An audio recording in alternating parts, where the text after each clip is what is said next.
Daphne, you not only walk the corridors of corporate power, but you also walk through the watery and dusty tunnels of the mining industry. But then you're used to that.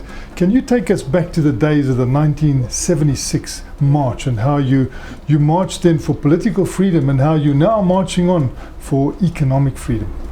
Well, I suppose I found myself as class of 76 and part of the ongoing struggle. I remember reading the first book, Black Like Me. It had a face of, half the face was white, half the face was black. And reading those books at that point in time.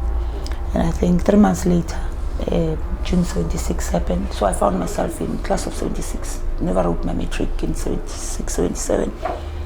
Became very active in the formation of COSAS in 1979. I found a member of the Detainees Aid Movement in Soweto in 1981 because we found that in 1976 a lot of people were detained and therefore 5 years down the line they came back, but they never got to understand legislation in terms of the Internal Security Act or Section 10 and Section 6, and therefore we formed a movement in Soweto to give support, moral support and material to their families and to assist their families to actually apply. Because most of the parents were either illiterate and did not know how to apply to the Commissioner of Police to go and see your child if they are arrested or detained. And I think 1981 was quite interesting because a lot of those that were convicted in 1976 got 5 years, came back. And because of that, one became just rolled over into what was happening at that point in time. And I then met with parents of students, formation of NUSAS, National Union of South African Students at the time, Neil Coleman, Keith Coleman, and Dr. Max Coleman, and we started the Detainees Parent Support Committee in Joburg, funded by them, and went into starting an advisory office in Soweto to give a paralegal advisory to families and so on.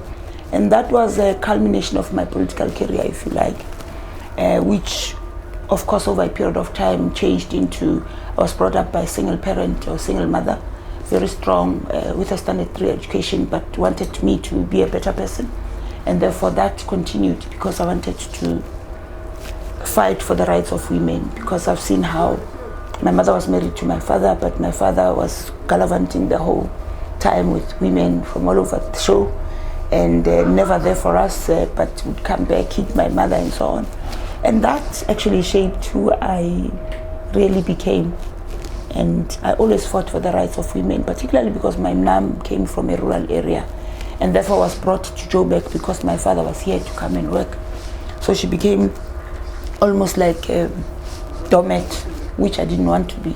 So everything that I did from then on was to challenge the rights of women and to fight for economic freedom. How did you stumble upon first the creation of Isizwe, which was in coal, and then you moved into manganese in your own right? I met a guy called Philip Leroux and another guy called Lawrence Skeppers. So I met with them and we came here and I said, wow. How did you raise the capital? Because I was already in Isizwe. When we did Exaro in 2006, we had some little cash and some assets that we could actually use to raise capital. I had a house, I had a car, and we went to the banks and I actually raised 12.5 million with my husband to actually do the pre-feasibility study. And so you did the pre-feasibility study and then took it to investors? Investors. I went to the New Africa Mining Fund and everyone else. No one wanted to find me.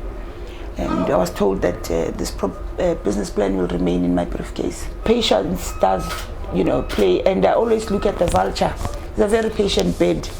It waits out there and it will, get what it wants at the end of the day. When I was nominated by UN to actually go to Japan and do development economics, I came back, I had transformed to becoming more looking at the bigger picture. This Kalahari project is about to generate some cash in about 2012. How much cash do you think it'll start generating and when? the first 6 months of 2013, we're looking at about 7 billion. But if you were to look at 2014 onwards, we're looking at a cash generation of about 12 to 13 billion. Rand a year. Rand a year. If you were to look at the 320,000 tons of high carbon ferromanganese and the 1.7 million tons of sinter. Is there a business case for this? Yes, there is a business case. If you were to look at the price of ore today is around $5 per ton, as opposed to 7.5 your sinter product, as opposed to 1,310 US dollars per ton for your high carbon ferromanganese. And how many jobs will you create, and what are you targeting for women? 2,200, and I'm targeting 50%. As you can see, my managers, your middle managers, and even your executives, I represent that number. You're a mining engineer. Tell us what your role is here at Kalahari Manganese. For instance, if they've got proposals on shaft pillars, on safety factors, on pillars for the stoping, that's where my involvement is. Selection of machinery, planning of the outputs and everything. So, and I look over the safety as well. And look at this mine now, and they've now reached another milestone. Can you tell us about the depth that they've reached with the two shafts, the ventilation shaft and the main shaft, and how they've joined these up and why they've done that?